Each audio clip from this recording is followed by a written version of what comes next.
This episode of WisBusiness.com, the show, is brought to you by Grant Thornton, White Hirschbeck Dudek, Madison Gas and Electric, and the University of Wisconsin at Milwaukee.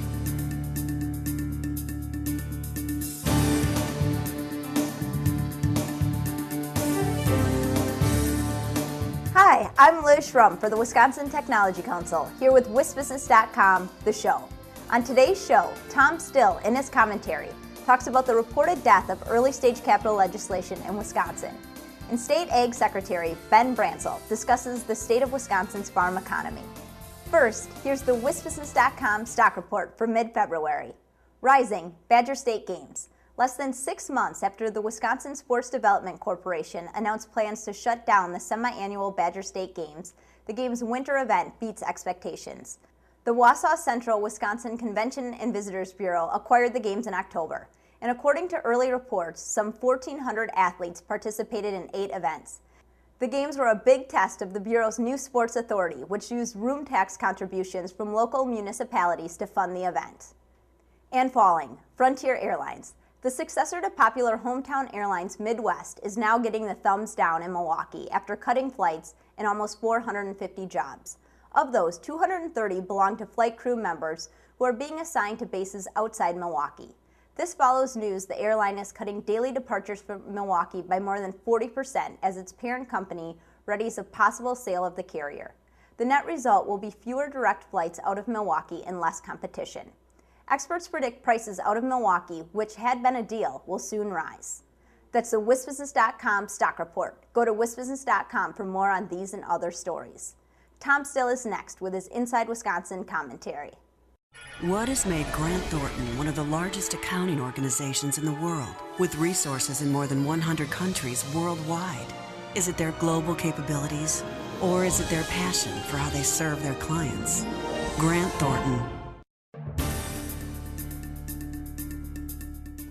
There's a scene in The Prince's Bride, shortly after the hero Wesley is apparently tortured to death by Prince Humperdinck, in which Wesley's friends bring his body to the cottage of Miracle Max, played by Billy Crystal. Okay, you probably don't remember that scene unless you've seen the movie a bunch of times, but Miracle Max examines the body and declares Wesley is only mostly dead, which means revival is possible. Had Wesley been all dead, Miracle Max explains, he could have done nothing more than search his pockets for loose change.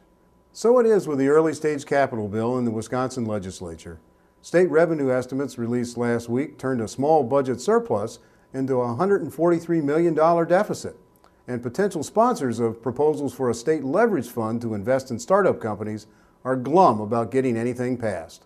Before everyone starts checking pockets for loose change, it's still worth considering why a well-crafted early stage capital program for Wisconsin need not cost the state money it doesn't have and help build revenues for future budgets. First, some of the strategies being considered by lawmakers would not require a lot of spending in this budget cycle.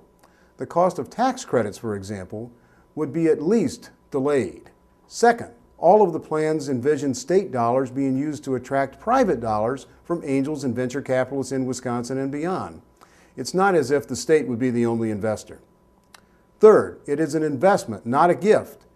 If the state is treated like a limited partner, just like private investors, it would stand to get back its principal and other returns over time.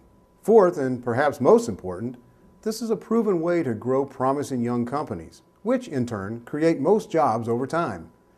In addition to a return on investment, the state would also get an ROT, or return on tax dollars, through economic growth, sales tax revenues, income tax revenues, and more.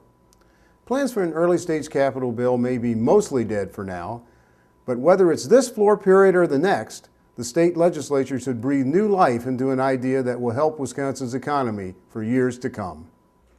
Thanks, Tom. I'll be right back with Ben Brancel, Secretary of the State Department of Agriculture, Trade, and Consumer Protection. White Hirschbeck Dudek represents companies at all stages of development and in a wide range of industries to navigate the legal challenges of regional, national, and global growth. At WHD, every stage takes center stage. I'm back with Ben Brancel, Secretary of the state's Ag Department. Thanks for joining us, Ben. Well, thanks for having me. Wisconsin's farm exports grew to a record $2.85 billion in 2011, up 18% over the previous year. What types of products are driving those numbers? Well, you know, cereal grains, which is corn, barley, wheat, and those kinds of products are the top export for us. Then we have ethanol that's moved up in the rankings. We have dairy, eggs, and honey. We have bakery products, which most people don't realize we export from the state. And how are innovation and technology reshaping Wisconsin's ag sector from production to processing? Well, some of the things that are going on, and I'll give you an idea of three. Genomics in livestock, genomics in crops, and GPS. Genomics in livestock allow us to use less feed to produce meat and milk. Also, it changes the characteristics, more tenderness in meat, if you will. In crops, it allows us to weather nature's challenges to us. The genomics in our crops today allow us to grow crops with less water, less need of fertilizer, and with identity preservation so that those crops go into the markets that need them. And GPS allows us to place our seeds at an exact location in our soils. And it allows us to put on exact amounts of fertilizer at the exact location to get the biggest benefit. Even with an 18% increase in exports, we moved up only one notch among the 50 states, from 17th to 16th. What's the number one challenge facing Wisconsin agriculture in the years ahead? Well, for exports, our biggest challenge will be distance from markets. Wisconsin, being right in the center of the United States, makes it very challenging for us to meet certainly the Asian marketplace and many other markets. So that'll be on the radar to deal with those issues for exports. When it comes to local production, it's seed, fuel, fertilizer, and those kinds of input costs that'll be our biggest challenge for our producers in the future. Thanks, Ben, and thank you for watching this edition of WisBusiness.com, the show. The show is produced by WisBusiness.com and the Wisconsin Technology Council, and sponsored by Grant Thornton, White Hirschbeck Dudek, MG&E, and UW Milwaukee. Visit our websites to read and learn more. I'm Liz Schrum of Talent Foot Executive Search. See you next time.